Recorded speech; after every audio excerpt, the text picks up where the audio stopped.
This brings us finally to the last part of the methods of manipulation, and the last one is the biggest of them all, chaos sorcery. What has been known as the Hegelian dialectic, or problem, reaction, solution. And we're going to talk about what the Hegelian dialectic is, and we're going to see an example of how this is put into action when we analyze the 9/11 occult ritual. The Hegelian dialectic is what chaos sorcery really is, and this is an ideology that was formulated by George Hegel, a German philosopher. The Hegelian dialectic is a framework for guiding our thoughts and actions into conflicts that lead to a predetermined solution. So the solution is already predetermined before anything happens. The people who are putting this into effect want a certain outcome. This is outcome-based framework, an outcome-based framework. It's saying this must occur. This is the end result that we want, and anything else is undesirable and we will not settle for. It's going to happen this way. We just have to convince people that it has to end up happening this way. So what you do is you guide thought and action into decision making that ends up how you wanted it to begin with.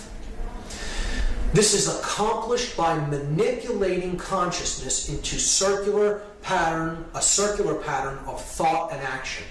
So again, it's a manipulation of consciousness. It's ultimately about mind control. The synthetic solution to these conflicts cannot be introduced unless those being manipulated take a side that will advance the predetermined agenda. The agenda is already predetermined. We just need to create a synthetic conflict to make this come into manifestation the way we have it originally planned and designed. So, this is Hegel's dialectic, and it is not so much that Hegel is an evil person in his own right. This is another perversion. How chaos sorcery is used as an example of the Hegelian dialectic is it's a modified version of this dialectic for a dark purpose, for manipulation. The researcher David Icke has called this problem, reaction, solution. And it's a great term for it because it describes it perfectly. You create the problem to get a reaction, and then you offer the solution. The solution was already predetermined. But I like to call it chaos, confusion, opportunity, because I think it more accurately describes what the process that's taking place is really about. You want to create chaos. You need a chaotic situation created, because the reaction that you're looking for is confusion, not knowing what to do or how to act appropriately to the situation. Once confusion enters the mix, you have fear-based consciousness. So the person is willing to accept all kinds of limitations and control to go back to order. And therefore, that's your opportunity to bring in your predetermined solution and get them to go along with what you originally wanted. David Rockefeller described the Hegelian dialectic perfectly. He said, "We are on the verge of global transformation. All we need is the right major crisis, and the nations will accept the new world order." And it's not the light one that he's talking about. This was the major crisis that they introduced. The events of 9/11, 2001, was an example of the modified Hegelian dialectic. It was an example of chaos sorcery. It was an occultic ritual of human sacrifice that involved three major examples of occultic symbology and ideology in the work to create the synthesis that they were looking for. And those three occult schools or occult ideologies that were employed on that day, the symbolism of which was employed on that day, was Kabbalah, Tarot, and Freemasonry. Now, before we get into any confusion at all, I want to state emphatically that I do not believe that any of these systems are evil in and of themselves. It is how occult sciences are used, occult knowledge is used by the practitioner to what end that determines whether they're wielded for good or evil. So it is not these practices or these systems that are of knowledge that are evil in any way. They are simply knowledge, and it is how they are used. Let's get that straight right off the bat. So these three systems of occult knowledge all encode within them the understanding of human psychological makeup and human consciousness. And the ritual of 9/11 is ultimately about the destruction of that knowledge and keeping the truth down, keeping our awareness down, destroying our awareness, destroying consciousness. So we're going to look at some examples of this occultic iconography and symbolism that was used on that day. The most glaring example of which is in tarot. This is the tarot image known as the Tower. It's a card that represents the end of an old way of things and the birth of a new way of things. It's the destruction of something that is old and worn down and the building of something new in its place. One thing is being cleared to make way for something to be put up in its place. Okay? So that's the Tower. It is depicted as being struck by a bolt of lightning, on fire, with people toppling out of the windows. And that is exactly what we saw on the day of 9/11, 2001. We saw towers that were struck by forces.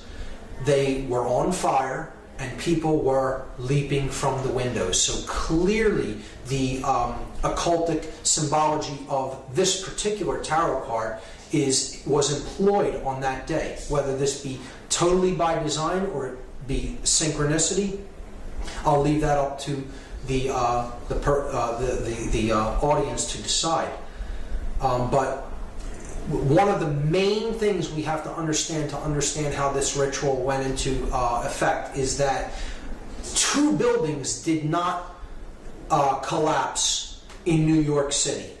3 buildings came down on that day in New York City alone.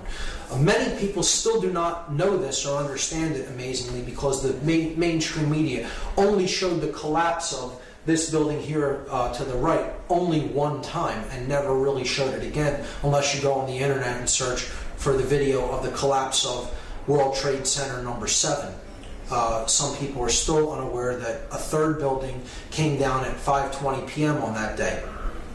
So we have to understand first that not only the Twin Towers collapsed into their own footprint, but so did Building 7, a 47-story steel, concrete and steel reinforced building, collapsed into its own footprint in approximately 6.5 seconds at 5:20 p.m. on 9/11/2001, when no plane had struck it. So I'm not here to argue the physics of 9/11. I'm not here to even talk about any of the aspects of the how part of 9/11, the physics or the how it happened. I'm much more interested in using my time to discuss the why and the implications of the occultic symbology employed in what I consider a dark occult ritual, a ritual that embodied the modified Hegelian dialectic. And so the first thing to understand is 3 towers came down, 3 pillars, if you will, came down on 9/11, not 2. The first occult system that I'm going to look at in relation to 9/11 is Kabbalah. Kabbalah is an ancient Semitic form of occultism. Judaism takes some of its roots from Kabbalah, and this is the main symbolic structure, or this main symbolic icon of Kabbalism. It is known as the Sephirotic tree of life. This is known as the ladder to God. Okay? The levels that go up in consciousness to God. And there are 10 of these spheres on the tree. If you count them, there are 10 total. This is 1, 2, 3, 4, 5, 6, 7, 8, 9, 10. These spheres are known as Sephirot. So the 10 Sephirot comprise the tree of life. Now, in the books that describe this symbol, the Sephirotic tree, they're the Zohar and the Sefer Yetzirah. They look at it as that there are only 10 Sephirot. There are not 9 and there are not 11. This is specifically worded into these books. To speak of there as being any more or less Sephirot is considered like a blasphemy in Kabbalah, because there are only 10. So this is where part of the name, the name of the ritual comes from. Not 9, not 11, but yet we have the ritual happens on 9/11. And we'll talk about the occult significances of the numerology as well when we explore that. But in Kabbalah, 9 and 11 are considered blasphemies against the 10 Sephirot, if you speak of there as being any less than 10 or any more than 10. And we also see that the symbolic numbers, the numbers of these buildings are symbolic when we relate the ritual to Kabbalah, because the buildings that came down were the Tower 1, which is the male tower. Okay? It has a phallic symbol on top. This is Tower 1 in the numbering system of the World Trade Center. The feminine tower is tower number 2. And then this building is World Trade Center 7. So if we add them together, we get 1 plus 2 plus 7, and that equals 10. So we see there are 10 Sephirot. The building numbers total 10. So they're bringing down the 10 in the buildings, and they're bringing down symbolically the 10 Sephirot. You see, in the Sephirot, there are 3 pillars, 3 columns. You have this left-hand path known as the path of severity. You have the right-hand path that is known as the path of mercy. Again, these are corollaries to the Freemasonic pillars.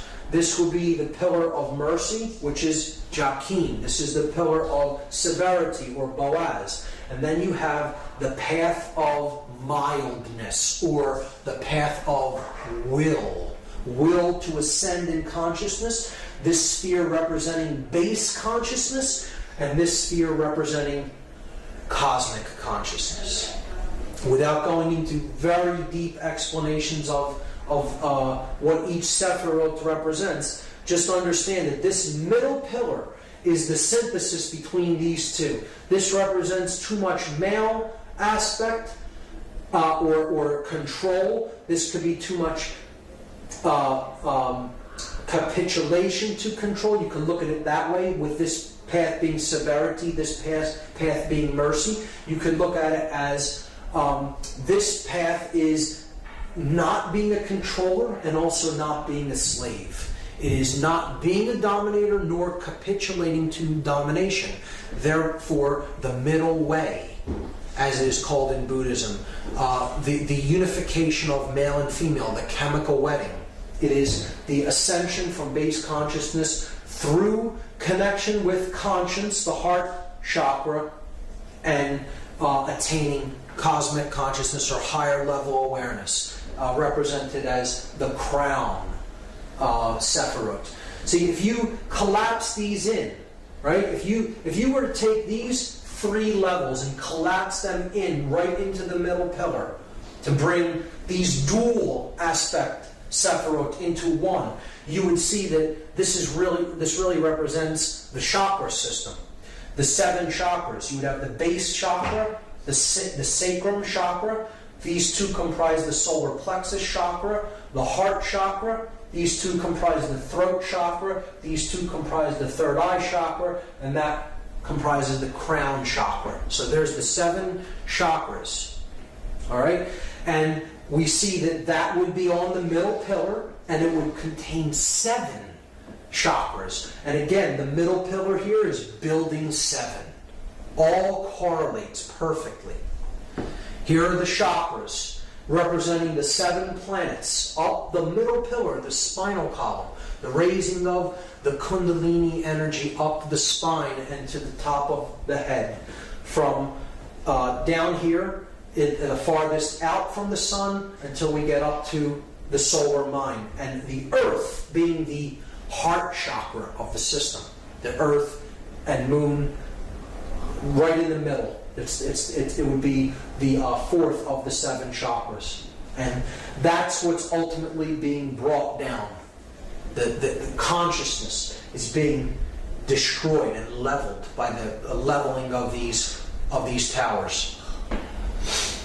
Okay, so that's Kabbalah. That's the Kabbalistic aspect of the destruction of the World Trade Center buildings, the 3 pillars of the World Trade Center. The second occultic tradition, tarot, we see again the columns of Jachin and Boaz. Now, see, they're reversed in this example. They're the same way that they are in the Kabbalistic Sephirotic tree of life. But this is the male pillar, the light pillar, the pillar of mercy. This is the male pillar because you're looking at the entrance of the temple. See, in the Freemasonic tracing board that we discussed, the light pillar is on this side because you're on the outside of the temple walking in. In this example, you're inside the temple looking toward the outside, and the goddess is seated in the temple and she's veiled from the outside. So if you were to picture yourself walking in from behind her, right, and she's veiled, the Jachin pillar would be to your left. And that is the male pillar, and here we see the male pillar with the phallic symbol. The feminine pillar, see, it's on her right side. This one's on her left side. So you have the feminine pillar, which would represent Boaz. The masculine pillar here would represent Jachin. The middle pillar represents the goddess. Again, it's a sacrifice of the goddess. Once again, we see it happening. Here we see she's the moon goddess. She has the cross on her chest, the cross of the sun, that she carries within, that she gives birth to. Here we see that the Sephirotic tree is behind her, because tarot, Kabbalah, and Freemasonry are aspects of occultism that must be studied in conjunction with each other to fully understand them. The goddess holds the book of truth, the Torah, the law, the truth, and it is veiled by her cloak because no one knows how the story ends. The future is still to be written. So, in ancient goddess worship traditions, this goddess was known as Tara, T-A-R-A. And this is why, as a result of this ritual, we have a war on terror. But see, it's said, when it's said quickly, it morphs, and the word phonetically becomes terror. The war on terror. The war on the goddess, the war on the sacred feminine, the war on our emotional feminine aspect, to shut down conscience and to simply follow orders, to do whatever we are commanded to do, to simply follow orders without conscience being involved. The sacrifice of the goddess, care, conscience, the sacred feminine principle of the individual. So, again, this middle pillar is the most important. It is the synthesis between the masculine and feminine energies, the other two pillars. So, the third pillar is the the principle of truth, because another name for this goddess in Egyptian tradition was Taurt. And Taurt's name kind of phonetically morphed until it became Taruth. And this is where we get the word truth out of. Phonetically, the word truth comes from a derivation of this goddess's name. So she is the goddess of truth. Now this is why there is a 9/11 truth movement, because they took too big of a chance in completing the ritual when no plane had hit it. See, a plane was more likely than not scheduled to hit that building, or something was scheduled to hit that building, whether you believe it's planes or whatever you believe actually struck, or the force that was used to bring down those buildings, to me is irrelevant. The buildings did disintegrate. They were brought down, okay? And whether you believe it's controlled demolition or even a more exotic technology is irrelevant as far as I'm concerned. The buildings were brought down, and that's the main thing. And the middle pillar, which represents the goddess, it represents truth, it represents the path to higher consciousness, the unification of the masculine and feminine principles of consciousness within the individual, are being destroyed. Ritualistically, symbolically, we're destroying the sacred feminine. We're destroying care. We're destroying conscience. We're destroying consciousness. We're destroying truth. Okay, that's what the ritual is about. And that is why Building 7 had to be brought down. Something went awry in the plan.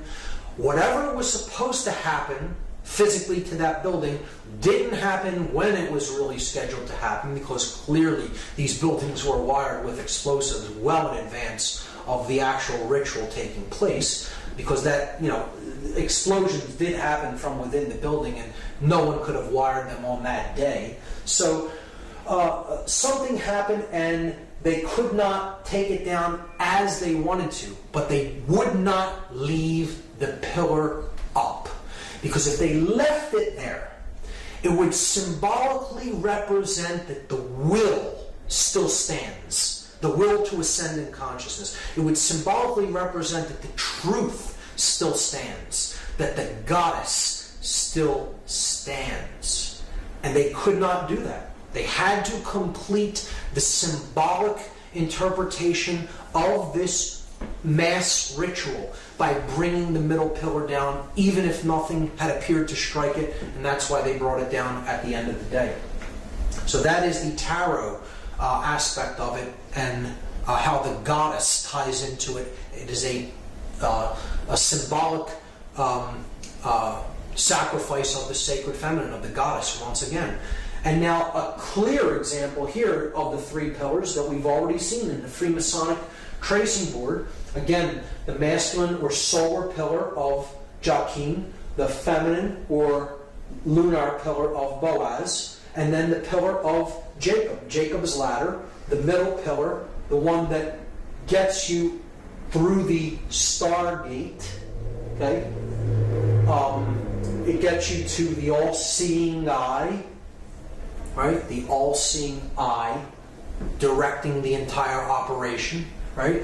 Takes you past that, through the stargate, to the realm where the true light is at, the intelligent principle of the universe. And this middle pillar is the synthesis between these two. So this is thesis, this is antithesis, antithesis, antithesis, and this is synthesis. That's the Hegelian dialectic. You are combining thesis with its antithesis to create the synthesis that you are looking for.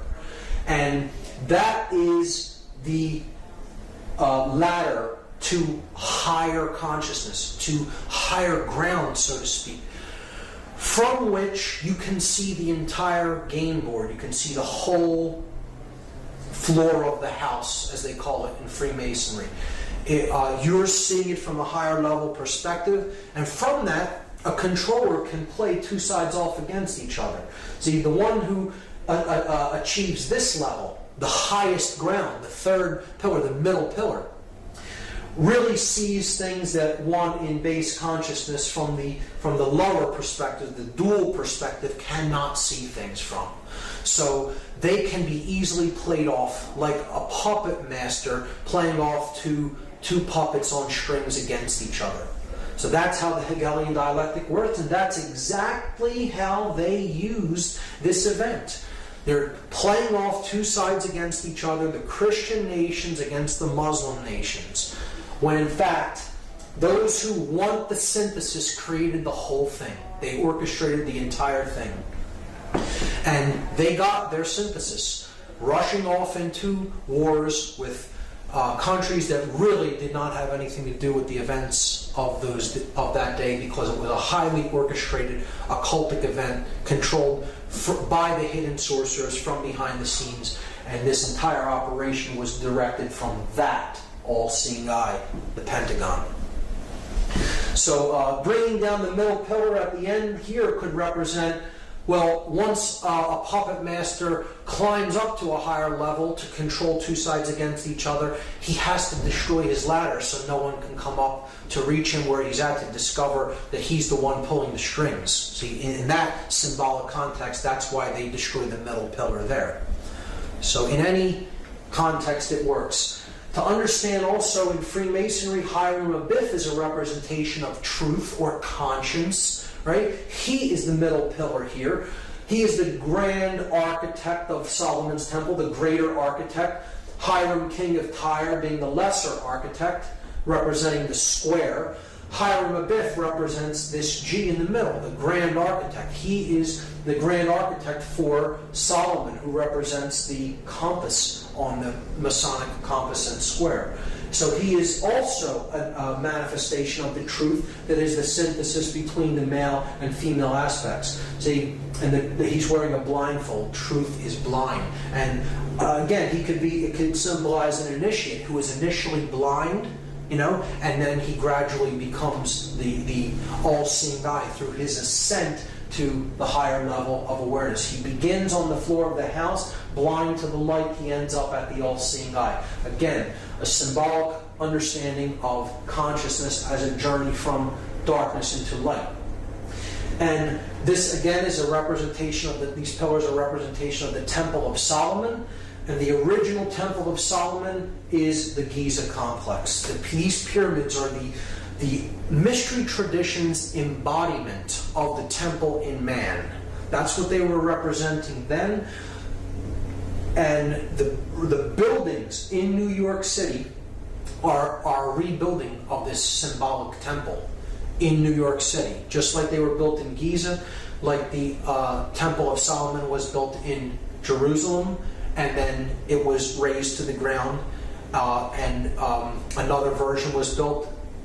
It was rebuilt in New York City symbolically, and then it was destroyed again. And now they're planning on building another Temple of Solomon on the ground where the World Trade Center was destroyed. But they're doing it in a very different way this time, which we'll understand when we get to that slide. But see, Hiram Abiff, the ritual of becoming a Master Mason is about Hiram Abiff's ritual murder. And he says that he refuses to give the secrets of Freemasonry. He refuses to give the secret word of the Master Mason. He says, I will not give it to these ruffians who are accosting me. They want to know the word without doing the work. So he is ultimately slain by these ruffians for not giving the word, but he only tells them that you'll know the word of the Master Mason when the temple is rebuilt. This is a symbol that the temple in man, the brain, is ultimately in a state of total disrepair. It's been destroyed through manipulation and control and taking people's consciousness down to lower and lower levels, and just completely being conditioned and accepting falsities as truths and refusing to accept truths as what is. So Hiram Abiff, as a representative and a servant of truth, refuses to capitulate to domination or become a dominator, and he is slain ritualistically for it. This is a representation of the aspect of consciousness that is base consciousness being slain and it being reborn through a connection to conscience as the widow's son.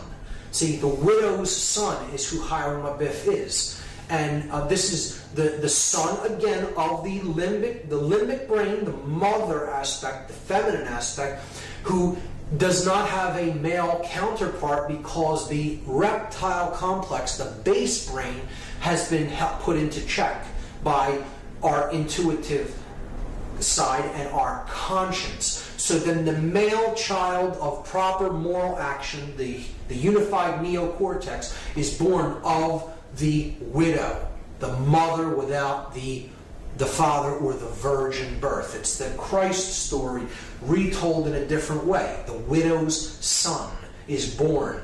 The unified neocortex bears the person of proper moral action because they're being born of the intuitive feminine part of the brain, and the male dominator reptilian part of the brain has fallen away. He's fallen dead. Okay, so that's what the story of Hiram Abiff is about. And he's saying to the ruffians, those in base consciousness who threatened to kill him for not giving the secrets of Freemasonry, you'll know the word when the temple here is rebuilt. And the word, the lost word of Freemasonry is equilibrium. That is the lost word. Because equilibrium is what we're striving for between the hemispheres of our brain and the masculine and feminine polarities that are indwelling within us. So they have to come to a state of equilibrium, and then the temple will be rebuilt. The brain will operate in global coherence across both brain hemispheres, and the third eye will be opened, and cosmic consciousness will be awakened. That is what this story is about, and that is what the ritual murder of Hiram Abiff is about.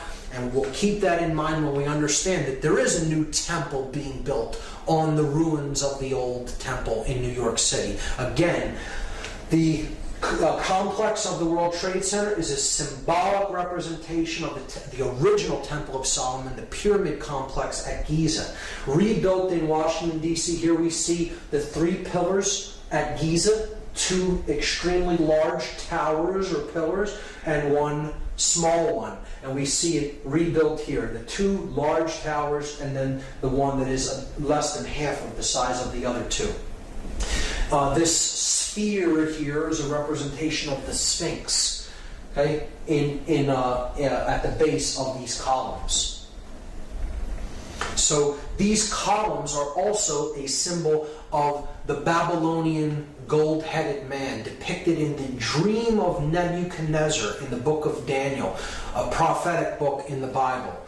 The gold-headed man represents centralized authority, pharaonic rule, or total hegemony, the unquestioned global ruler, the one world order, the church and state unified in the head of gold. And as dynasties went on, power diminishes. It goes through the Silver Age, then it goes into the Bronze Age, and eventually you have the separation of church and state. And you have the iron legs of the separation of church and state, and then you eventually get to the clay feet if you study this symbology in Daniel. And it's understanding how power is amassed, and eventually through time it is diminished until they're trying to get back from this level to this level. And that is what the Dark New World Order would be. The destruction of the 2 pillars and the combining of them into one centralized authority, one world state and religion. That's what the New World Order ultimately is about, the Dark New World Order. So they're destroying these 2 iron legs. They're destroying the iron legs of the Babylonian gold-headed man to try to get back to one centralized authority of church and state. These pillars could be seen symbolically as church and state being destroyed. So where do we see the concepts of church and state? We see them in tarot on the death card of the major arcana. So we see the rider, death, on the white horse, coming with the flag, the black flag that has the inverted pentagram on it, the destruction of spirit. He is running down a king, and he's getting ready to run down a pope or a priest. So this is the ruler of state, this is the ruler of church or religion, and he's running them both down, destroying church and state. And you see in the background the two pillars with the setting sun in the background. The light going out from the world between the two columns. Highly symbolic. This is a representation of the new temple that they're building. In place of where the two pillars stood, they're planning on erecting one from where the two stood. The thesis and antithesis destroyed, the synthesis is created. The phallic symbol, the one male phallic symbol, erected in place where the symbols of church and state symbolically once stood. Obviously they weren't buildings that really represented that, but they're symbolic analogs to these concepts. And putting the one pillar up in the place where the two stood is the rebuilding of the destroyed Temple of Solomon in New York. The sun and the moon, and now only the sun or phallic symbol, the male tower, remains. That is what 9/11 was about. 9/11, incidentally, the Freedom Tower is what that building is going to be called, and it's scheduled for completion in the year 2012. I'm sure to correlate with other dark prophecies of apocalypse or Armageddon, and which isn't what I see 2012 as being at all. I see it really being the birth of consciousness, because they're not able to put consciousness down. Their ritual failed. There is hope in the fact that the Building 7 stood, and they had to bring it down and essentially screwed up the entire thing by really making people come online and understand that this was an inside job and this was an occult ritual, by bringing down that middle pillar when nothing had hit it.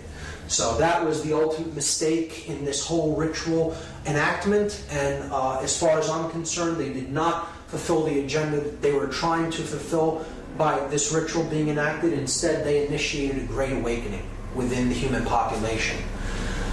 As the researcher Michael Tessarian is fond of saying, did 9/11 shake us up, or did it? So now, just as we did with the reverse of the Great Seal on the back of the $1 bill, I'm going to examine the gematria, the occultic numerology involved in the 9/11 event.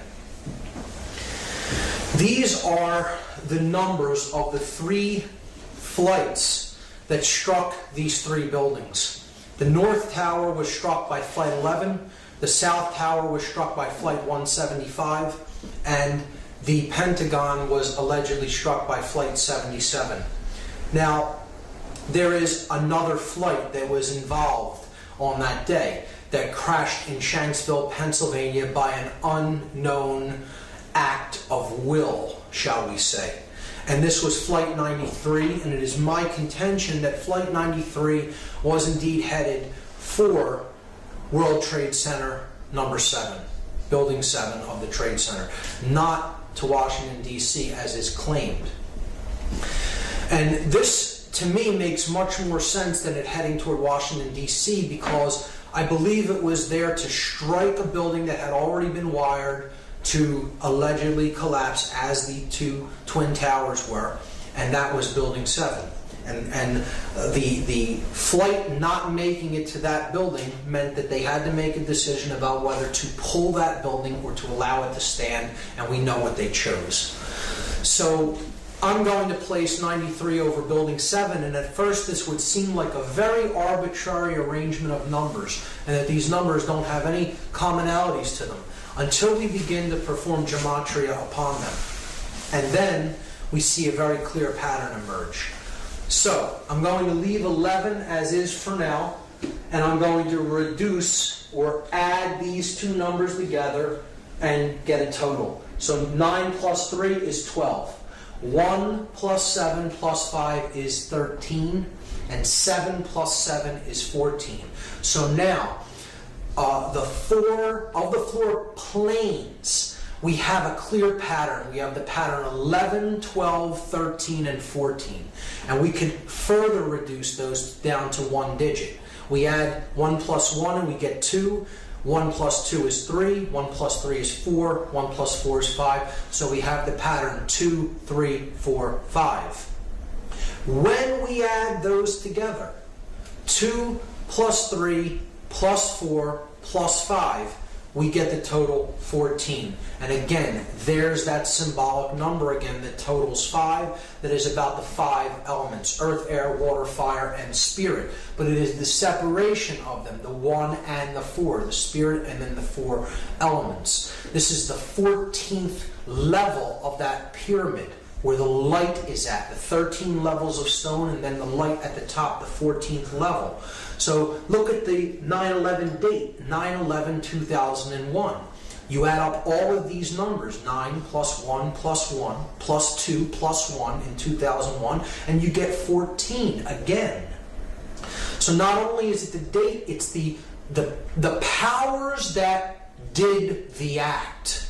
Okay? The 4 planes totaled to 14. Their digits all totaled make 14. So the powers that perform this act are the 14. And this correlates with the 14th level of this pyramid, or the illuminated ones, the sorcerers behind the scenes that are manipulating the events of the world.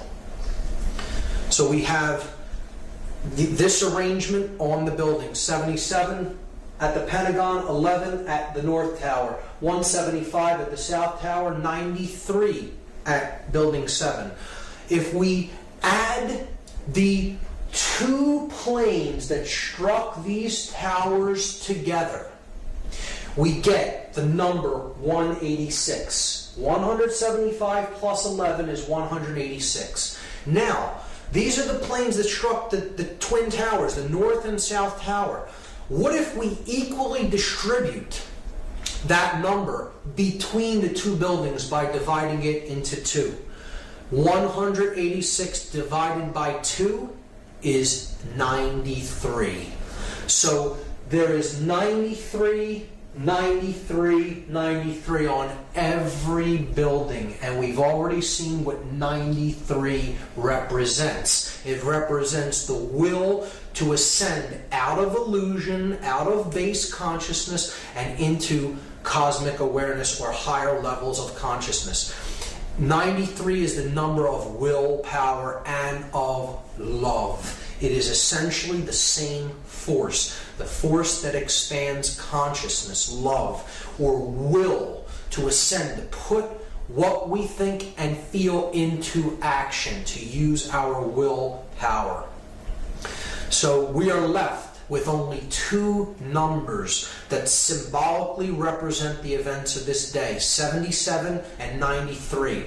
And these are 2 extremely significant occult numbers in numerology, because they represent 2 completely different concepts. And we have to look at these 2 numbers as they relate to a third number, the number 777, which we've already seen is the number of God, or completion, or perfection. We saw that earlier.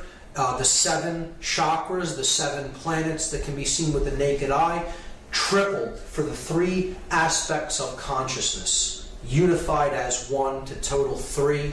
Again, it's the number of God, the number of completion, or the number of perfection. 93 in relation to this number 777. Just like 777 totals 21, which totals 3, 93 totals 12, which reduces to 3. So they equal the same thing, which means they equal the same. They mean the same thing. So love is 93. Will is the concept of 93. It is the number of ascension. So all of these ideas are the same.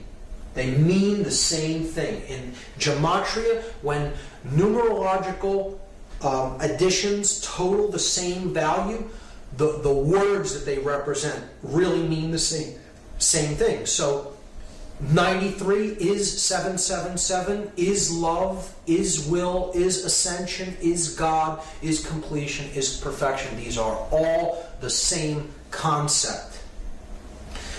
The number 77 is very significant. It is the 14. It is the dark aspect of that light in the triangle, the ego, the all-seeing eye that is identified with building that pyramid upward, the physical form, the physical world, ruling, control, sorcery. It is the force of chaos. The number 77 represents chaos in all forms of occultism. It represents the sorcerer. It is the sorcerer's number. And it is the number of the beast in disguise. Why is that? Because if you fail, even if you succeed in one of the other two aspects of consciousness, in thought and emotion but not action, or in thought and action but no emotion, in the example of a sorcerer, has no emotion, or even in emotion and action but with no thought, that is base consciousness. That is the beast. You have not arrived at the 777. You have only arrived at the 77, which is 2/3 of completion. Or it is 14 out of 21, 2/3, right? And this reduces in decimal to 0.666, repeating. So it is the number of the beast in disguise. The sorcerer is the beast. And this is encoded on the 3rd degree tracing board of Freemasonry. Here you see the tools that slayed Hiram Abiff. He is finally struck with the mallet, representing ignorance, the light going out, the third eye being struck, put into the coffin, okay? The coffin is the spirit, where Hiram Abiff, the HHH, hey in Hebrew, representing 555, Hiram Abiff's number. He is in his coffin because he is the spirit, he is the truth, he is the light, and he is the skull and bones is placed on top of the coffin, symbolic of the sorcerer. The sorcerer who conquers his spirit so that the skull, cleverness, thought and cleverness, left brain cleverness, plus the will to act, reigns over the spirit. The sorcerer has cleverness, he has the will to put his cleverness into action, but he has no conscience. The conscience is entombed in that coffin. And an individual such as this is headed west. They are headed toward the realm of darkness and death, to the west, not toward the realm of light, to the east. And here symbolically is the sprig of acacia, and that represents the hope of resurrection in Freemasonry. So this is the hope that one who has destroyed their own spirit through their usage of their intellect and their will to act in an egoic fashion may indeed still be able to resurrect the spirit and come to a place of moral uprightness and conscience. So that is what this tracing board represents, and it is the 3rd degree tracing board. It is saying you may now be initiated into some of the mystery, into some of the knowledge, but you must use that with spirit intact and not use it as a sorcerer. Otherwise you are headed west and you are not headed toward the true realm of light, which lies to the east. And I think that's a great allegorical explanation for morality. And we see, therefore, that the two numbers that this ritual reduces down to is 77 and 93, and the positions that they are in is all telling.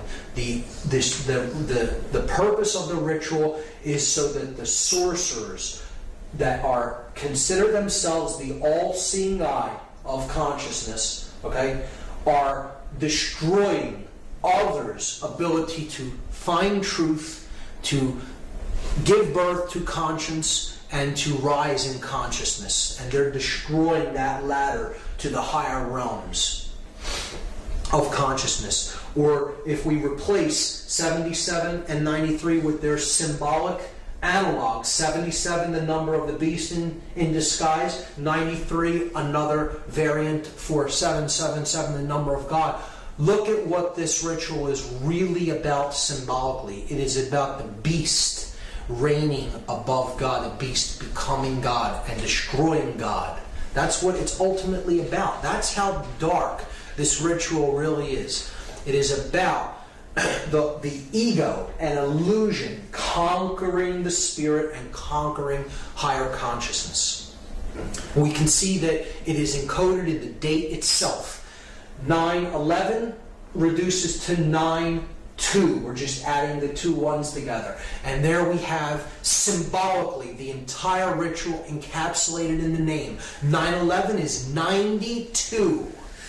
See, it is not 93. It's one short of love, of ascension, of will, of God. It is falling short of the divine.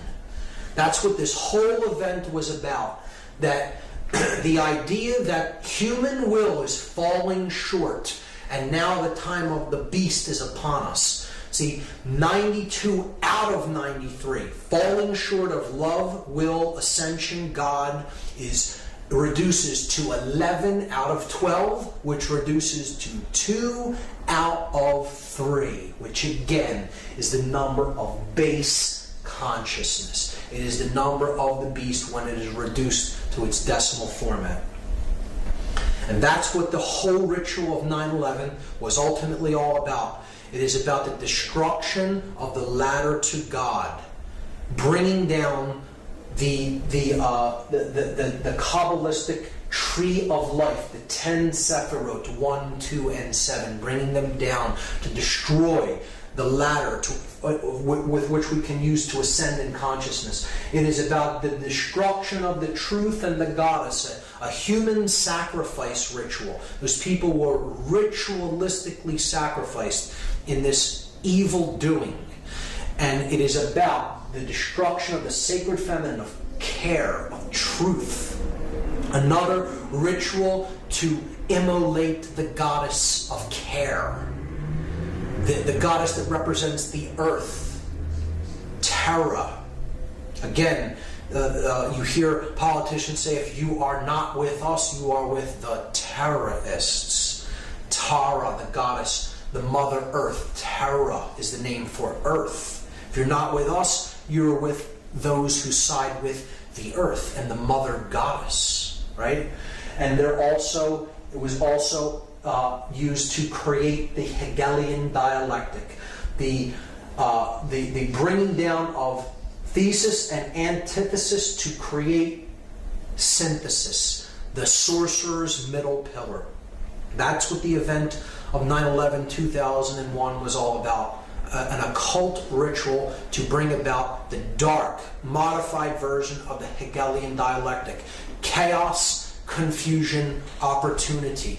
General Douglas MacArthur talked about the Hegelian dialectic. He said, our government has kept us in a perpetual state of fear, kept us in a continuous stampede of patriotic fervor with a cry of grave national emergency. Always there has been some terrible evil at home or some monstrous foreign power that was going to gobble us up if we did not blindly rally behind it. Create the chaos. Get the confused, fearful reaction, and then that's your opportunity to offer the solution that you had in waiting. Hermann Goering perfectly understood this, one of the highest ranking officials of the Third Reich, the Nazi regime. He said, naturally the common people don't want war. Neither in Russia, nor in England, nor for that matter in Germany. That is understood. But after all, it is the leaders of the country who determine the policy. And it is always a simple matter to drag the people along, whether it is a democracy, a fascist dictatorship, a parliament, or a communist dictatorship. Voice or no voice, the people can always be brought to the bidding of the leaders. That is easy. All you have to do is tell them they are being attacked and denounce the peacemakers for lack of patriotism and exposing the country to danger. It works the same in any country. And that is what we saw on 9/11. Except it wasn't just telling the people that they were attacked. This is what Hitler did. Hitler burned his own Reichstag building, the German parliamentary building in Germany. And he blamed it on the communists, even though his Gestapo really did the fire. They lit the fires at the Reichstag, and he blamed it on the communists as an act to usurp more political power and be appointed as Supreme Chancellor. Goering was describing the Hegelian dialectic exactly. Benjamin Franklin made this statement: those who would give up essential liberty to purchase a little temporary safety deserve neither liberty nor safety. And we have neither as a result of going along with this witch hunt and this hunting for the boogeyman that perpetuated 9/11, because Middle Eastern terrorists did not do this event. It was a staged, orchestrated, occult ritual that has nothing to do with Islamic fundamentalism whatsoever. Voltaire said that those who can make you believe absurdities can make you commit atrocities. If you go along with what simply is not true, you can be led into any number of atrocious actions. And really, that's what the ritual was all about, to keep us in a perpetual state of fear so that we are easier to control. And that's what the whole fear of terrorism and the terror alert system is all about. See, just like Hitler burned his parliamentary building, we had our Reichstag fire called the 9/11 event. And it's just about an attack on civil liberties and our rights and our right for freedom of speech, and just to curtail all the God-given rights that we already possess as an attack on our personal sovereignty. And people will be willing to give up more personal sovereign rights if their consciousness is shut down through fear. They bought into the fear, and now we're going off in other lands that really had nothing to do with this event, and we're waging war and killing millions of innocent people as a result of this total fraudulent staged event. And these are the atrocities that we're committing because we've believed in this absurdity. The murder of children, torture, now seen as acceptable in many circles, absolutely reprehensible actions perpetrated upon people that do not deserve to be treated like animals, which is what they're doing to many of the prisoners that they're holding in oftentimes secret prison camps. And it's just a further perpetuation of suffering and fear into the world that is a self-perpetuating cycle and creates more and more of the same dynamic: fear, disorder, chaos. That's what the whole event was about. Encapsulated in the 33rd degree of the 33rd degree of the Order of Freemasonry is this symbol, the double-headed eagle, which represents he who sees the past and the future, because ultimately the same force is controlling both and directing both. And it's about order out of chaos. Deus meum quae Deus is a Latin phrase that means God and my right. God and my right, like the divine right of kings. And ordo ab chaos, another emblem of the 33rd degree, chaos, sorcery. Our brand of order out of our brand of chaos. Now, there is a positive interpretation of this emblem and of the phrase ordo ab chaos. Order does indeed arise from chaotic situations when you look at putting water into a vessel and taking it from one level up to a higher level. That is the way consciousness ascends. It has to be a chaotic event, but then it comes up to a higher level and then it maintains equilibrium and order again. So that is a way of seeing this principle as in a positive way, but in this event, certainly dark occultists manipulating sorcerers are orchestrating this event as an example of chaos sorcery, chaos magic, to bring about their Hegelian dialectical order out of the chaotic events that they themselves orchestrated. And that is the final method of manipulation. So now